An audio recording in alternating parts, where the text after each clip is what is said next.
This is Windsor Castle on Garter Day, the day in June when new Knights of the Garter are installed and the existing knights and ladies of the order process from Windsor Castle behind me down to St George's Chapel for the service of the order.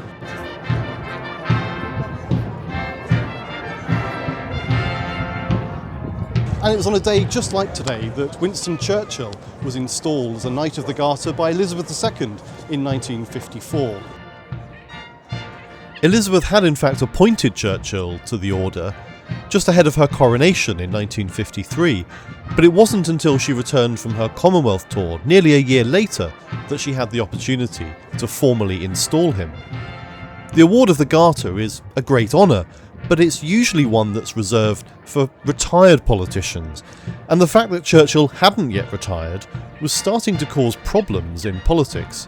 He was getting older, he'd had a stroke, and yet he showed no sign of stepping down. In fact, he commented to his doctor after seeing the photographs of him in the papers the next day in his Garter robes, "I haven't looked so dignified in a long time."